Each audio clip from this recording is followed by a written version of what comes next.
कांग्रेस के लिए एक अच्छी खबर है। उत्तराखंड में कांग्रेस उम्मीदवारों के लिए अब आम आदमी पार्टी के कार्यकर्ता प्रचार करेंगे। दोनों पार्टियों ने कहा है कि अब मिलकर बीजेपी को टक्कर दी जाएगी।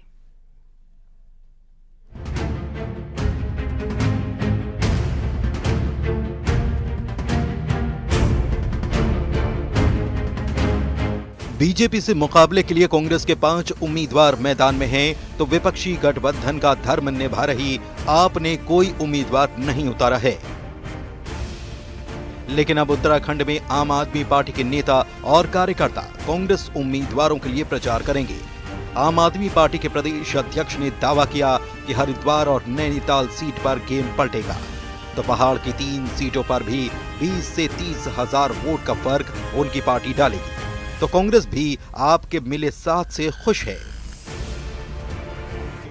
कुछ प्लान करके भेजे गए, उस चीज को हम भी समझते हैं, आप भी समझते हो, और हमारे पास के ऊपर का ज्यादा नहीं है, तो नीचे का जो दोनों सीटें इसमें 13-14% वोट परसेंटेज हमारा है, बहुत अच्छा है। इन दोनों सीटों पे तो हम एकदम पलट के रख देंगे, और ऊपर भी जो भी मतलब 30,000 20,000 हर सीट पे वोट बढ़ेगी हमारी, उसका बेनिफिट कांग्रेस को होगा। ये निश्चित तौर पे कांग्रेस पार्टी 2 तरीके से इसमें देख रही है। एक तो मनोबल बढ़ता है, हमारे कार्यकर्ता का उत्साह बढ़ेगा। दूसरा, आम आदमी पार्टी के जो डिसिप्लिन टीम है उसने एक अच्छा परसेंटेज पिछले 2022 के चुनाव में लेने का काम किया, वो हमारे संग एड ऑन होगा। आम आदमी पार्टी ने साल 2022 में पहली बार 70 विधानसभा सीटों पर चुनाव लड़ा, जिसमें 3.3% यानी कि 1,78,000 वोट उसे हासिल हुए। अब 1.25 लाख वोट के दम पर आम आदमी पार्टी बीजेपी का कितना काम खराब करेगी? कांग्रेस और आप छोड़कर बीजेपी में पहुंचे जोत सिंह बिष्ट को किसी दावे पर यकीन नहीं है। रहा हूं कि इंडी गठबंधन के आपस में जो तालमेल हुआ, उसके बाद उसके नेता अगर देहरादून में प्रेस करके कहते हैं कि साहब हम 2 सीटों पर तो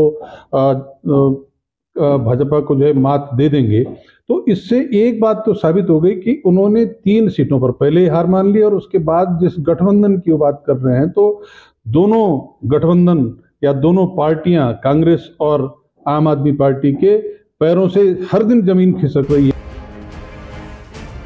उत्तराखंड में बीजेपी के मुकाबले में कांग्रेस के लिए चुनौती बड़ी है। ऐसे में अब कांग्रेस को आम आदमी पार्टी का साथ मिलने के बाद कितना फायदा होगा, ये 4 जून के नतीजे बताएंगे। दीपांकर भट्ट, न्यूज़ 18, देहरादून।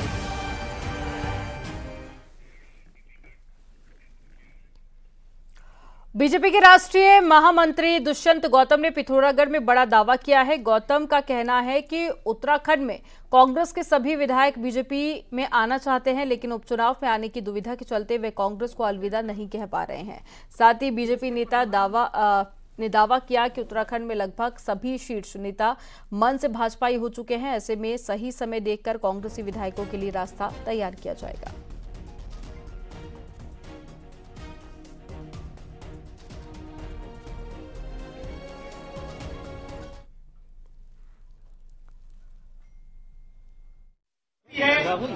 बड़े स्तर पे खुद उत्तराखंड के अंदर ये हालत है कि सभी लोग, जितने भी उत्तराखंड के कांग्रेस के विधायक हैं, सभी लोग पार्टी ज्वाइन करना चाहते हैं। लेकिन समस्या ये है कि उपचुनाव में जाना है, नहीं जाना है, लेकिन उनके मन जहां पे जुड़ चुके हैं। कांग्रेस के सभी वरिष्ठ कार्यकर्ता हमारे साथ में जुड़ चुके हैं। पीएम मोदी भले ही बीजेपी के चुनावी बिसात बिछाकर चले गए हो, लेकिन कांग्रेस उन मुद्दों को भाव देने के मूड में नहीं है, और कम से कम नैनीताल उधम सिंह नगर लोकसभा सीट पर तो यही देखने को मिल रहा है, क्योंकि यहां पर कांग्रेस के निशाने पर सीधे केंद्रीय रक्षा राज्य मंत्री अजय भट्ट हैं, वो भी अग्निवीर योजना के बहाने। रिपोर्ट आपको दिखाते हैं।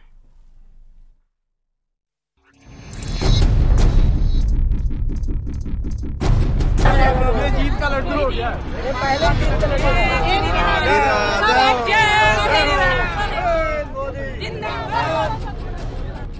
भले ही नैनीताल लोकसभा के बीजेपी कार्यकर्ता अपने प्रत्याशी अजय भट्ट का मुंह मीठा कराना चाहते हों, लेकिन कांग्रेस के निशाने पर अग्निवीर योजना के बहाने सीधे भट्ट हैं, क्योंकि भट्ट के केंद्र में रक्षा राज्य मंत्री रहते हुए ही मोदी सरकार अग्निवीर योजना लेकर आई है और कांग्रेस इसी को लेकर बीजेपी प्रत्याशी भट्ट को उनके संसदीय क्षेत्र में घेर रही है।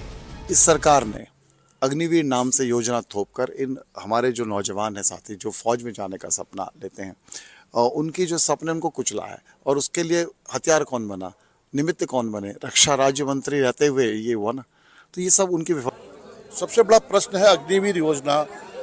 मैं किसी पर आक्षेप नहीं कर रहा हूँ।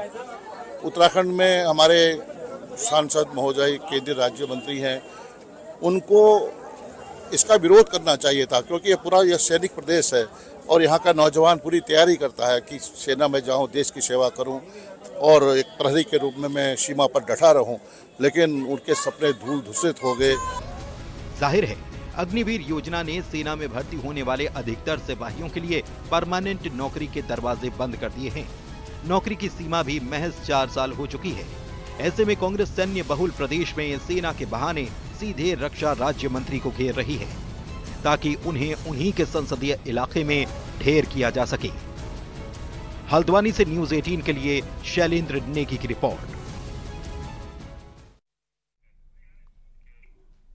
और अब आपको पहाड़ से जुड़ी हुई 10 खबरें दिखाते हैं फटाफट अंदाज में। अल्मोड़ा में चुनाव के चलते निर्वाचन विभाग ने दूसरे चरण की ट्रेनिंग प्रोग्राम शुरू कर दिया है और दूसरे चरण में 4000 से ज्यादा कर्मचारियों को ट्रेनिंग दी जानी है। बागेश्वर में बीजेपी दफ्तर पर पूर्व सैनिक प्रकोष्ठों की बैठक की गई, जिसमें प्रदेश संयोजक ने कहा कि केंद्र सरकार ने कई ऐतिहासिक फैसले लिए हैं जिससे कि सैनिकों को लाभ मिलेगा। रुद्रप्रयाग में चुनाव को लेकर कर्मचारियों की दूसरे चरण की ट्रेनिंग को लेकर अधिकारियों ने जायजा लिया और सभी को इसके लिए आवश्यक कार्रवाई करने के निर्देश दिए। जोशीमठ के डुमक गांव में दिसंबर महीने से लोग सड़क की मांग कर रहे हैं, लेकिन सड़क नहीं बनने से नाराज लोगों ने चुनाव के बहिष्कार का ऐलान किया। अल्मोड़ा में यूथ कांग्रेस ने बेरोजगारी और महंगाई के मुद्दे को जनता के बीच ले जाने की तैयारी शुरू कर दी है और छोटी छोटी जनसभाएं कर लोगों को समझाने की रणनीति बनाई। कॉर्बेट टाइगर रिजर्व में पर्यटकों से रिकॉर्ड रेवेन्यू मिला है और इस साल पर्यटकों की संख्या में कमी के बावजूद राज्य से 23 करोड़ से ज्यादा हो गया है। गुरुवार को जेपी नड्डा विकास नगर में जनसभा करेंगे, जिसके लिए बीजेपी ने अपनी पूरी तैयारी कर ली है और सुरक्षा के भी कड़े इंतजाम किए। हल्द्वानी में पुलिस लोकसभा चुनाव को लेकर अलर्ट पर है और इसी के तहत में पुलिस ने गुलापार इलाके में एक घर से बड़ी मात्रा में देसी और अंग्रेजी शराब बरामद की। बागेश्वर की बैजनाथ पुलिस एक शख्स को 230 ग्राम सोने के साथ में गिरफ्तार किया है, जिसकी अनुमानित कीमत करीब 17 लाख रुपए है। विकासनगर पुलिस ने 418 ग्राम चरस के साथ में एक महिला को गिरफ्तार किया। महिला लंबे समय से चरस बेचने का काम करती थी।